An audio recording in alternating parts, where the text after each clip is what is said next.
Hi, my name is Savannah Hayes. At a family cookout, my brother stood tall and smug, pointing at the home I had worked years to rebuild.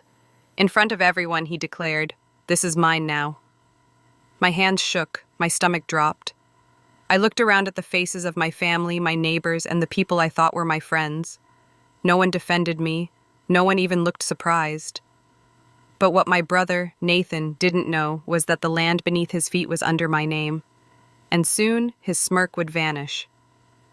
Before we dive in, make sure to like this video, subscribe to the channel, and drop a comment below telling me, where in the world are you watching from? I love seeing how far this story travels. Growing up, there were always two sets of rules in our house.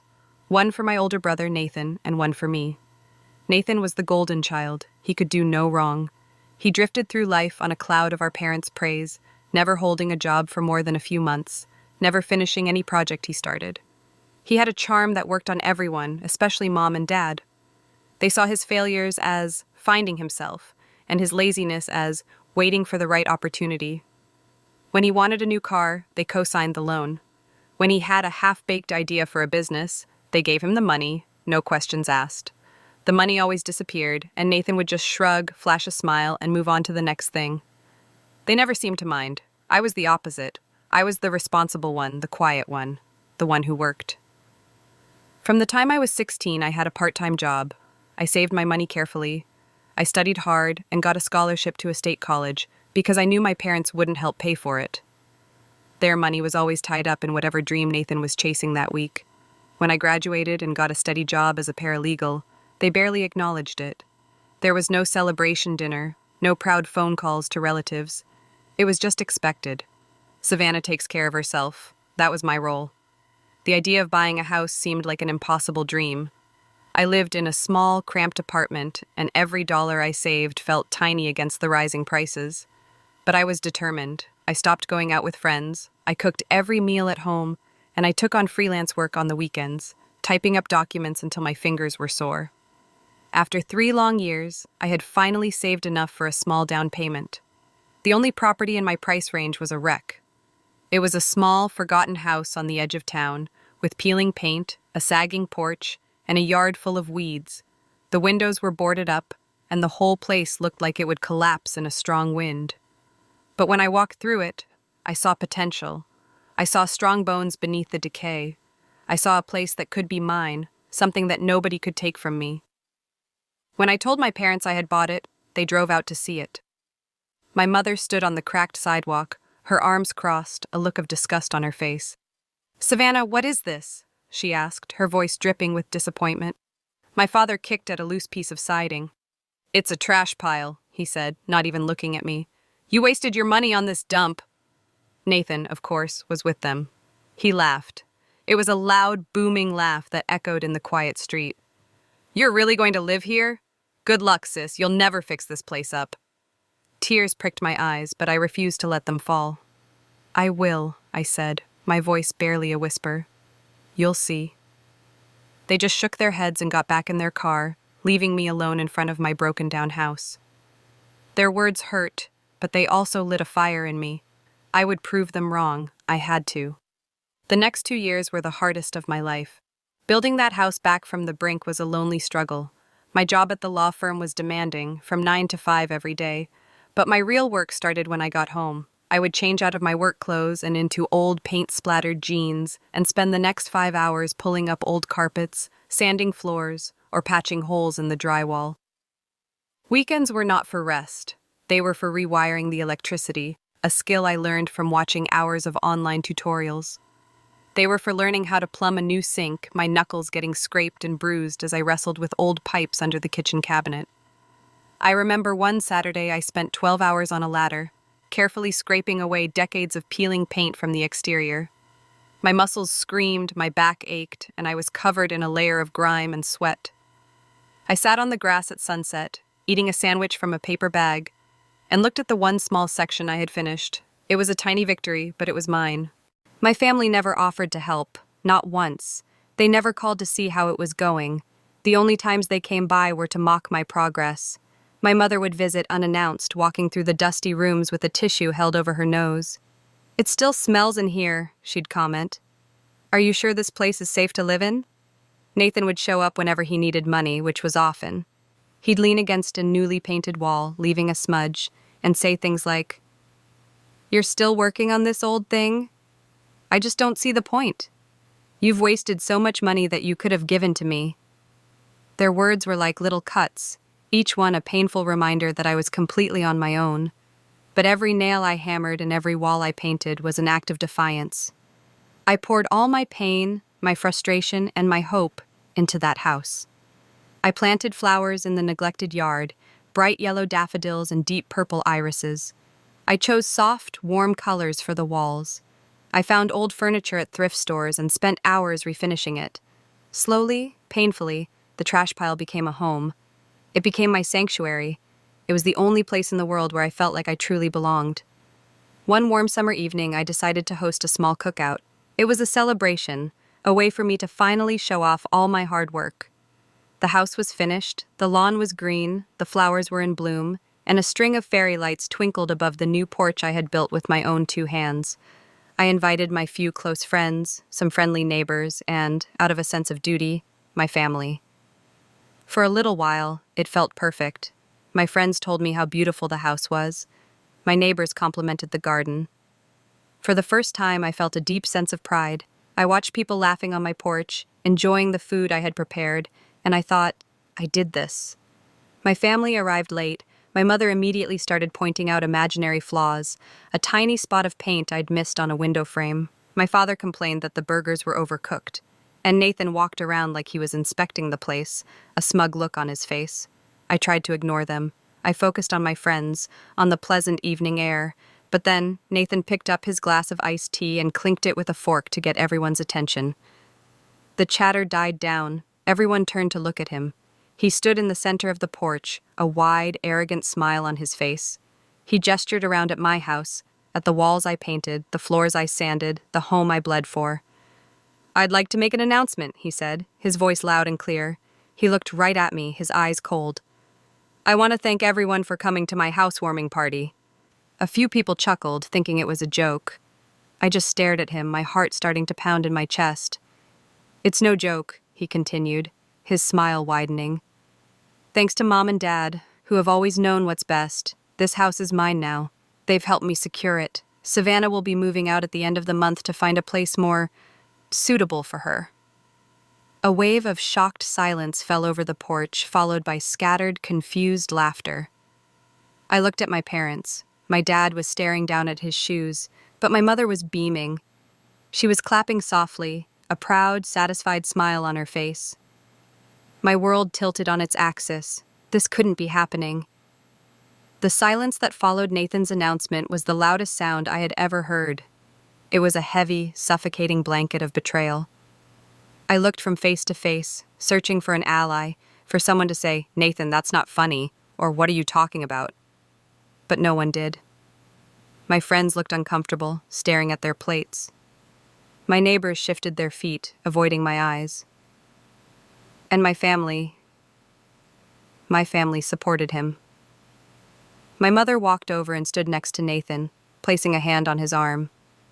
She leaned in and whispered to me, but her voice was loud enough for those nearby to hear. "You should be grateful, Savannah. He'll take proper care of the place. It's too much for a single woman to handle anyway." Grateful. My vision blurred with tears. I felt a hot, choking rage build in my throat, but I couldn't speak. I was frozen. It felt like I was watching a scene from someone else's life. Nathan was in his element. He strutted through my living room, which was now filled with stunned guests, acting like a king in his new castle. "We'll be changing the colors in here, of course," he said to one of his friends, waving a dismissive hand at the soft blue walls I had spent a week perfecting. "Something more masculine, and this old furniture will have to go." He was touching my things. He ran his hand over the bookshelf I had built, picked up a photo frame from my mantelpiece, and laughed. Every gesture was a violation. He was erasing me from my own home, in front of everyone I knew. The ache in my heart was a physical pain. It was sharper than any cut, heavier than any weight. It wasn't just Nathan's cruelty. It was my mother's smile. It was my father's silence. It was the fact that in a yard full of people, not a single person stepped forward to defend me. They had watched me pour my soul into this house for 2 years, and now they were watching it being stolen from me, and they did nothing. The betrayal wasn't just from my family. It felt like it was from the whole world. I had never felt so completely and utterly alone. As Nathan continued his victory tour through my home, something inside me shifted. The shock and the pain began to cool and harden into a quiet, cold resolve. They thought I was weak. They thought I was the same little girl who would just cry in her room when Nathan got his way. They had underestimated me for the last time. What no one knew was that my job as a paralegal had taught me a lot. I'd spent years handling property documents, deeds, and contracts. I knew the power of paperwork. I knew how to protect myself. From the very beginning, I had been meticulous. Every receipt for building materials, every contract for labor I couldn't do myself was filed away. When I signed the mortgage, my name, and only my name, was on it. But I had gone one step further. About 6 months ago, I had a conversation with my boss, an older, wiser lawyer who had taken a liking to me. I had told him about my family situation, about my fear that they might one day try to interfere. He gave me a crucial piece of advice. "The house is one thing, Savannah," he had said, "but the land is another. Own the land outright. No loans, no liens, just your name on that title. It's an iron shield." So I had saved even more aggressively. I sold my car and started taking the bus to work. I took on every extra project I could find. It was a huge financial stretch, but 3 months ago, I had walked into the county clerk's office and paid the final amount to buy the land title. The small plot of earth my house sat on belonged to me, free and clear. The paperwork was ironclad, stamped with the official county seal, and stored safely in a fireproof box in my closet. While Nathan was laughing and my mother was planning his redecorating, I was remembering the quiet satisfaction I felt that day at the clerk's office. I had built a fortress around myself, not with bricks and wood, but with legal ink and official stamps. They had no idea the battle was already over, and I had already won. The party was dying. The atmosphere was thick with discomfort. Nathan was still parading around, but his audience had grown thin.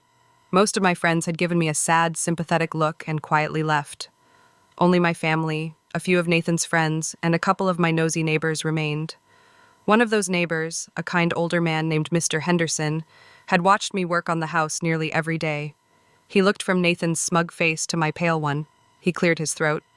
"That's a mighty generous gift from your parents, Nathan," he said, his voice calm and even.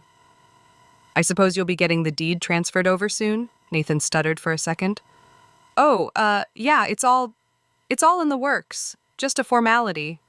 He tried to laugh it off, but his eyes darted nervously toward our father. "So you don't have the deed now?" Mr. Henderson pressed gently. "Well, no, not on me," Nathan scoffed. "Who carries a deed to a cookout?" That was my cue. All the noise in my head went silent. I felt a strange, steady calm wash over me. I turned without a word and walked back inside the house, past the living room where Nathan stood, and into my bedroom. I opened my closet, took out the small fireproof box, and unlocked it. I pulled out the file folder containing the deed to the house and, more importantly, the clear title to the land. I walked back out onto the porch. All eyes were on me.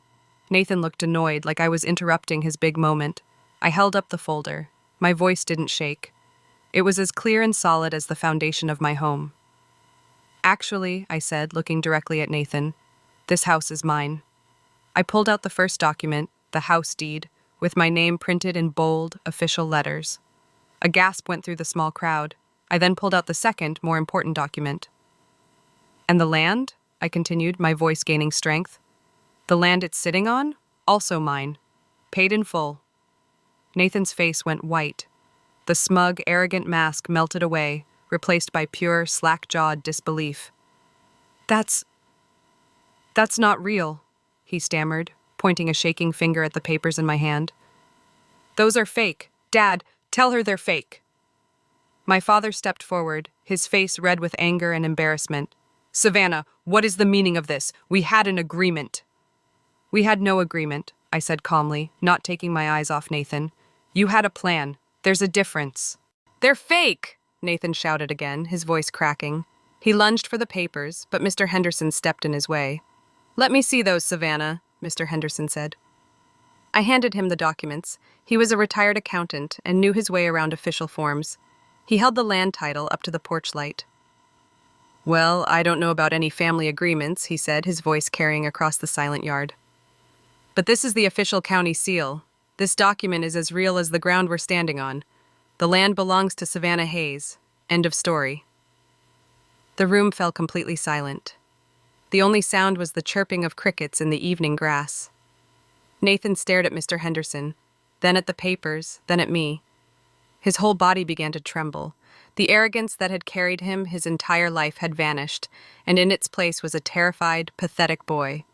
He realized he had nothing. No house, no plan, no power. He had built his entire identity on our parents' support, and in one quiet moment, I had shown him that it was all built on sand. He dropped the glass he was holding. It shattered on the porch boards, the sound like a gunshot in the silence, and then he just collapsed. He didn't faint, but his legs gave out from under him, and he sank to the floor, shaking his head and muttering, "No, no, no." For the first time in his life, Nathan had lost. I didn't scream. I didn't gloat. I didn't say, "I told you so." I simply took the documents back from Mr. Henderson, slid them carefully back into their folder, and walked away. There was nothing left to say. The truth had been spoken, and it was more powerful than any argument I could have made. The party ended in a wave of awkward, mumbled goodbyes. Nathan's friends helped him up and practically carried him to my parents' car. My mother shot me a look of pure hatred before she followed them, slamming the car door behind her. My father just looked old and defeated. He wouldn't meet my eyes. Soon, I was alone. The porch was littered with abandoned plates and cups. The shattered glass from Nathan's cup glinted under the fairy lights. I swept it up carefully, went back inside, and locked the front door. I walked through the quiet rooms of my house, my living room, my kitchen, my bedroom. I ran my hand along the smooth, painted walls. Then I went back outside and sat on the top step of my porch, wrapping my arms around my knees. I breathed in the cool night air, fragrant with the smell of the roses I had planted. For the first time in years, the house felt completely, truly mine. It wasn't just a building I had fixed, it was a fortress I had defended. It was safe. It was secure. It was untouchable.